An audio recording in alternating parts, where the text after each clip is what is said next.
మంచిర్యాల ఎమ్మెల్యేపై మాజీ ఎమ్మెల్యే దివాకర్ రావు విమర్శలు చేశారు. అవినీతికి వ్యతిరేకంగా ప్రశ్నించిన వారిపై దాడులు చేస్తున్నారని దివాకర్ రావు ఆరోపించారు. ఎమ్మెల్యేకు భయపడి ప్రశ్నించిన వారిపై అధికారులు తప్పుడు కేసులు నమోదు చేస్తున్నారని ఆగ్రహం వ్యక్తం చేశారు. ఇలాగే కొనసాగితే మేము అధికారంలోకి వచ్చాక చర్యలు తప్పవని హెచ్చరించారు. ఇది తక్కువ చేస్తామని స్వయంగా మాట్లాడితే దాన్ని కూలగొడితే అధికారులు తప్పులు లేదు. ఇన్ని చేస్తుంటే చెప్పండి. అక్కడ గుట్టలు మాయమైపోయినాయి. స్వయంగా వాళ్ళు ఇచ్చారు. నేను అక్కడ హైదరాబాద్లో కంప్లైంట్ చేశాను.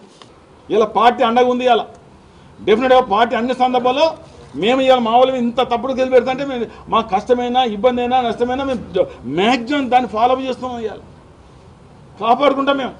కానీ 3 నెలల తర్వాత ఇలా కాంగ్రెస్ ఎవరు కాపాడు రాసి పెట్టుకోరు. ప్రభుత్వం పోతుంది, వీళ్ళు ఎక్కడున్నారు అక్కడ ఇక్కడ ఎవరు ఉండరు.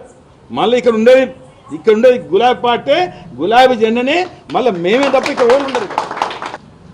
అంటే ఎమ్మెల్యే అయితే కూలగొట్టుడేనండి. ఎమ్మెల్యే అయితే కూలగొట్టిన ఆర్డర్ చూపెట్టుకున్నాడు. ఇవాళ జిల్లా యాంత్రాంగం కూలగొట్టిన ఆర్డర్ చూపెట్టుకున్నాండి. మెడికల్ డిపార్ట్మెంట్ లేదు, ఆర్ఎండ్బీకి లేదు, మున్సిపాలిటీ ఒకటి పట్టుకు లెటర్ పంపించారు. వాళ్ళు కూలగొట్టలే అన్నారు. డెఫినెట్గా మరొకసారి చెప్తున్న అధికారులకు, ఏదో మేము వేరే భాష వాడాం, మంచి భాష వాడుతున్నాం.